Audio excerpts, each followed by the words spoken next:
This documentary will look at girls in games from a player's point of view and also a game designer's. The video game industry has been criticised for its misrepresentation of gender, the skewed way women are presented, and the lack of playable, realistic, and relatable female characters in most games. Games designers are accused of sexism, while they will defend themselves and argue that they are catering for the market. And so we ask, is there sexism towards females in the games industry? What are the problems that have been identified? What are the effects of these problems? And what are the solutions? A 2012 Twitter discussion under the hashtag #OneReasonWhy indicated that sexist practice such as the over-sexualization of female characters, disinterest in topics that matter to women, as well as workplace harassment and unequal pay for men and women were common in the games industry. Regarding elements of games design, areas such as gameplay mechanics and similar features have been described as gender neutral. However, presentational aspects of games have been identified as strongly gender linked. Specifically, gaming is often seen as fantasy and escapism, in which empathy and identification with the character is much more easily achieved if the character shares the same gender as the player. A 2009 academic study published in New Media and Society, however, found that only 85% of playable characters in video games are male. A 2015 study of 1,583 US students aged 11 to 18 by Rosalind Wiseman and Ashley Birch indicated that 60% of girls but only 39% of boys preferred to play a character of their own gender, and 28% of girls, as opposed to 20% of boys, said that they were more likely to play a game based on the character's gender. The authors interpreted this as meaning that the gaming industry's focus on male protagonists stifles sales to girls more than it promotes sales to boys. To give an example, Gears of War was one of the best-selling franchises on the Xbox 360.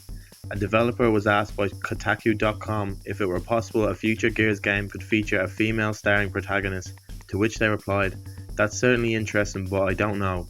If you look at what sells, it's tough to justify something like that." Gears of War 3, however, which introduced playable female characters for the first time in the series, sold more than 3 million copies during its first week, higher than the previous two Gears entries. This seems to debunk the theory that female protagonists don't sell in the market. Stereotypical female behaviours, such as giggling or sighing, are often presented non-ironically, and this leads young children, especially girls who identify with the female character, to think that this is how girls are supposed to look and act. From an education perspective, certain gaming genres particularly lacking in female players, such as the first-person shooter genre, have been shown to increase certain mental skills, thereby giving advantages to players of the genres that are currently skewed along gender lines. Video games have also been determined to provide an easy lead-in to computer literacy for children, and correlations have been drawn between male video gaming and the predominance of male workers within the computer industry. With the increasing importance of tech jobs in the 21st century and the increased role of online networking, the lack of female video game players suggests a loss of future career opportunities for women. Video game characters have the potential to shape players' perceptions of gender roles. Through social comparison processes, players learn societal expectations of appearances, behaviours, and roles. Girls may expect that they will be dependent victims and that their responsibilities will include maintaining beauty and sexual appeal, while boys may determine that their role is to protect and defend women. The gender roles internalized by young individuals have a significant impact upon their perspectives and the additional roles they assume in later life. Feminine and masculine symbols become a part of a child's identity. And so, what is the solution? 8 out of 8 of the world's largest video game publishers, Nintendo, Ubisoft, EA, Sony, Square Enix, Microsoft, Bandai Namco Games, and Activision Blizzard all have a man in their highest ranking leadership position. A lack of female game designers is a major problem for the industry.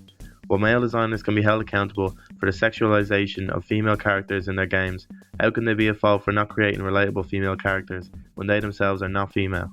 We must promote and attract female game designers to the industry to resolve this problem. Only then will we have a balance in the gender of protagonists, and only then will we see the end of sexism in video games.